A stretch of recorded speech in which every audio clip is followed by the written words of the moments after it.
तो मिनिमम आप एक राउंड कीजिए, आपका एंगर डाउन आ जाएगा। और वैसे भी आप इसको एज ए रिलैक्सेशन एक्सरसाइज कभी भी कर सकते हैं, और एंगर के टाइम पे तो कर ही सकते हैं। तो ये आप कीजिएगा, और जो आपको रिजल्ट आए वो आप हमारे साथ शेयर कीजिएगा। अब आते हैं लॉन्ग टर्म सॉल्यूशन पे।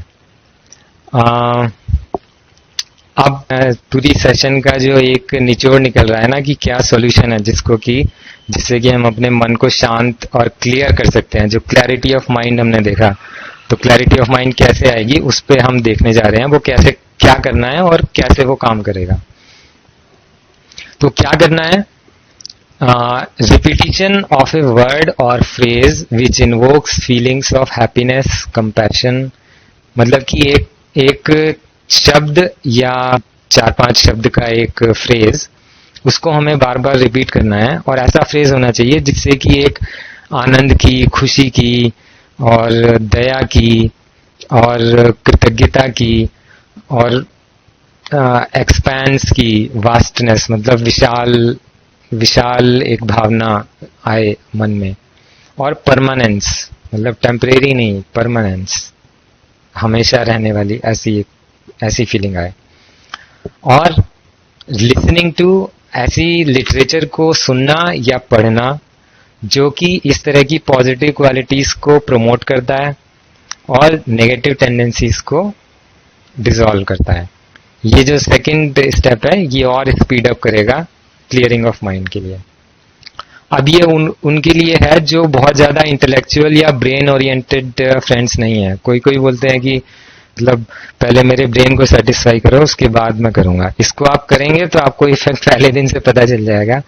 लेकिन फिर भी अगर कुछ ऐसे फ्रेंड्स हैं या आपकी नॉलेज में कोई दूसरे फ्रेंड्स हैं जो इस प्रकृति के हैं, तो उनके लिए दूसरे मेथड्स भी हैं। तो दोनों, कोई ऐसा नहीं है कि ये अच्छा है या वो खराब है, या ये ज्यादा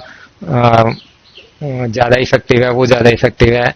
वो पर्सन पे डिपेंड करता है। अगर हार्ट ओरिएंटेड पीपल हैं तो उनके लिए ये मेथड ज्यादा काम करता है। कोई ज्यादा ब्रेन ओरिएंटेड है तो उनके लिए वो करता है। दोनों मेथड सही हैं। अब इसी को दूसरे शब्दों में बोलते हैं चैंटिंग ऑफ गॉड्स नेम या नाम जप। तो अब देखते हैं होता क्या है। हमने देखा 90% सबकॉन्शियस था और 10% कॉन्शियस था। तो एक समुद्र की तरह से देखिए कि उस 90% से क्या होता है, जब भी मौज होती है, जब भी हवा चलती है, तो एक लहर वहां से सबकॉन्शियस से कॉन्शियस में आ जाती है। फिर हम सोचते हैं कि आज मैं तो अच्छा भला था, सब कुछ सही था, फिर पता नहीं ये पुरानी बात कैसे याद आ गई।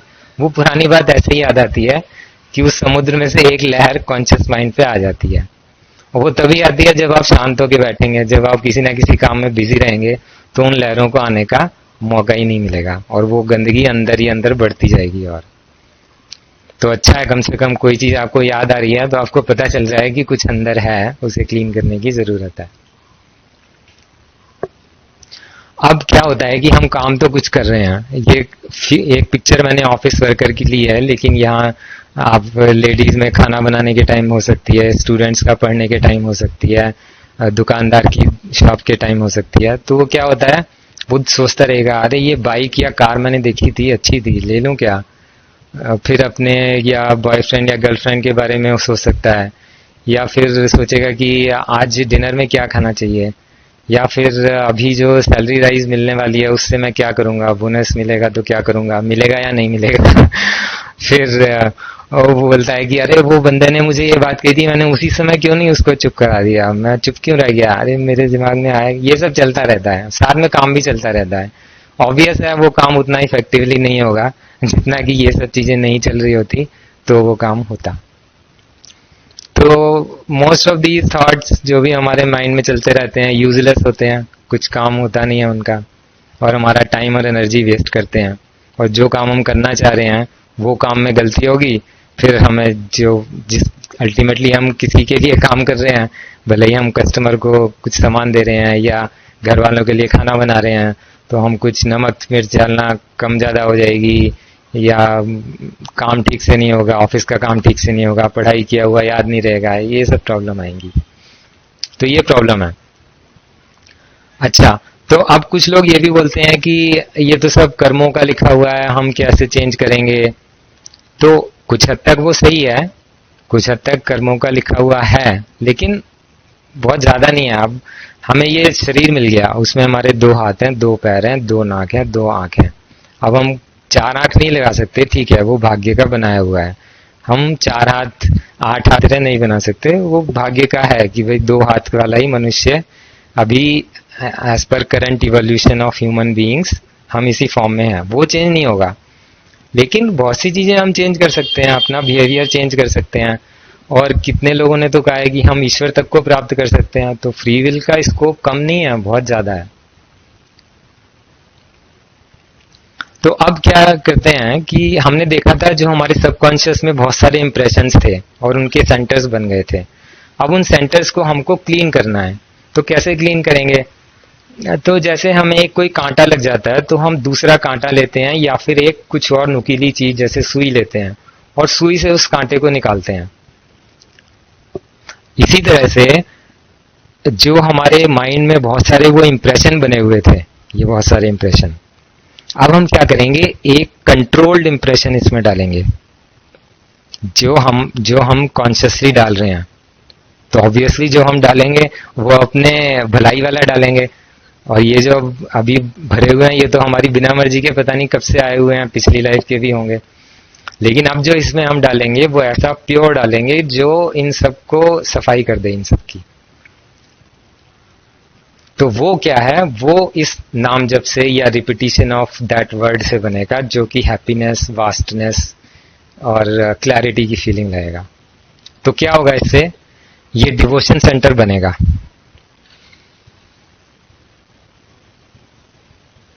अब ये डिवोशन सेंटर जब बनेगा तो अब आप कहेंगे ये बनेगा तो क्या गारंटी है कि ये बाकी सबसे लड़के बढ़ पाएगा, क्योंकि ये सब इतने टाइम से वहां के दादा बने हुए हैं, इनके आगे ये अच्छा वाला इंप्रेशन कैसे टिक पाएगा?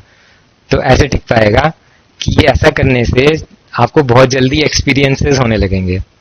किस टाइप के एक्सपीरियंसेस होंगे कि कुछ कुछ प्रॉब्लम्स जो आपकी वर्ल्ड में आपको डेली लाइफ में आती थी वो सॉल्व होने लगेंगी। जैसे कि आपका माइंड क्लियर होने लगा तो आपका काम में मन अच्छा लगेगा, पढ़ने वाले का पढ़ाई में मन अच्छा लगेगा, और घर वाले नोटिस करेंगे कि अब आप पहले जितने इरिटेटेड थे अब उतने इरिटेटेड नहीं हो, कमी आ रही है, तो वो आपको प्रमोट करेंगे कि हाँ जो कर रहे हो अच्छा कर रहे हो, करते रहो। तो इससे आपको मोटिवेशन मिलेगा। दूसरा, कामनेस ऑफ माइंड। इवन जब बाहर की सिचुएशन आपको ऐसी हो गई होंगी कि अगर वही सिचुएशन 1 महीने पहले हुई होती तो आप अपना कंट्रोल छोड़ देते, बहुत दुखी हो जाते, वो दिन बेकार हो जाता, हो सकता है अगला दिन भी बेकार हो जाता।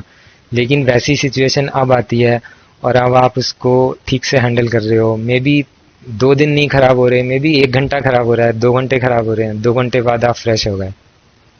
तो ये आपको एक प्रोग्रेस लगेगी कि देखो मैंने ये किया तो ये रिजल्ट आया। फिर वो 2 घंटे एक टाइम आएगा कि जब फिर सिर्फ आपका 1 घंटा ही मूड खराब होगा, फिर आप नॉर्मल आ जाओगे। फिर ऐसा होगा कि सिर्फ 5 मिनट ही मूड खराब होगा, फिर नॉर्मल हो जाओगे। फिर ऐसा होगा कि 5 मिनट भी नहीं, बस जितनी देर उसने बोला उतनी देर ही मूड खराब होगा, फिर वापस नॉर्मल हो जाओगे। फिर एक टाइम ऐसा भी आ सकता है कि आपका मूड खराब हो ही ना। तो इस तरह से आप आगे बढ़ सकते हैं। तो अब ये काम कैसे करता है, ये हम अब क्योंकि हम रिपीटिशन कर रहे हैं, देखा ये इसमें की है, हमने देखा था वो सेंटर जब बड़ा बनता है तो कैसे बनता है, रिपीटिशन से बनता है। यहाँ हम इंटेंशनली रिपीटिशन कर रहे हैं, सेम वर्ड को, सेम फ्रेज को रिपीट कर रहे हैं।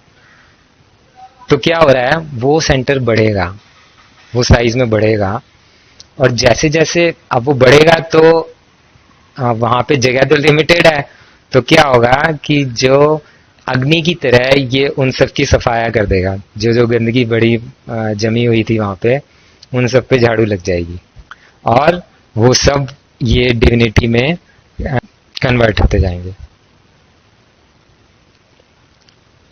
तो अभी मैं क्विकली चलता हूं जिससे कि हम क्वेश्चन भी ले सके इन द एंड।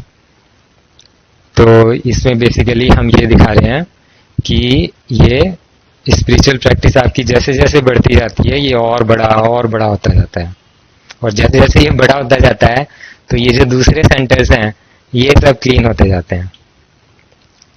फिर क्या होता है, एक टाइम ऐसा आता है कि ये जो ऊपर की जो सबकॉन्शियस से कॉन्शियस में जाने का जो गेट है, वहीं पे ये जो हमारा डिवोशन सेंटर है, ये वहां तक पहुंच जाता है। जैसे कि किसी के हम बॉर्डर पे पहुंच गए, तो अब कोई देश गुलाम था, हमने उसको आजाद करा दिया, अब हम यहाँ बॉर्डर पे पहुंच गए, तो अब ये जो बाकी सब हैं, ये सब यहाँ पे नहीं जा पाएंगे। अब ये सब ब्लॉक, इनके लिए बहुत छोटा सा रास्ता बचा है बस, ये भी थोड़े दिन में भर जाएगा, तो ये पूरा इनका सब बंद हो जाएगा, सिर्फ यहाँ पे डिवाइन सेंटर ही रहेगा। तो ये जो अननेसेसरी थॉट्स हैं वो नहीं जा पाएंगे। अच्छा, इसमें एक चीज और इंटरेस्टिंग है कि आपने देखा होगा कि ये सब प्योरीफाई हो रहे हैं, तो जो चीज अननेसेसरी है वो तो निकल जाएगी, और जो चीज नेसेसरी है वो फिर भी रहेगी, लेकिन उस पे जो शैडो रहेगी वो डिवोशन सेंटर की रहेगी। तो हम जो भी हमारे पिछले जो हमने कोई लैंग्वेज सीखी हुई है, इंग्लिश सीखी हुई है, हिंदी सीखी हुई है, तो हम उस सारी नॉलेज को एक्सेस कर सकते हैं सबकॉन्शियस से। हम अगर मैथमेटिक्स के विद्वान पहले थे, तो हम अभी भी रहेंगे, और बल्कि और शार्प हो जाएंगे, क्योंकि अब क्या होगा कि हमें एक लेंस मिल गया। अब हमें जिस सेंटर को भी यूज करना है, हम ये डिविनिटी का लेंस उधर प्रोजेक्ट करेंगे, और उस एनर्जी को एक्सेस कर लेंगे, उस नॉलेज को एक्सेस कर लेंगे। तो वही सेम एनर्जी, सेम जो रिसोर्सेज पहले हम यूज नहीं कर पा रहे थे, अब हम उनको यूज कर पाएंगे और अच्छी तरह, और अननेसेसरी चीज को हम डिलीट कर पाएंगे। तो ये बेसिकली यहाँ दिखाया जा रहा है कि ये जो काम के सेंटर थे, जैसे कि हमारी माँ बाप हैं, तो हमें उनका रिस्पेक्ट करना है, उनकी बात माननी है,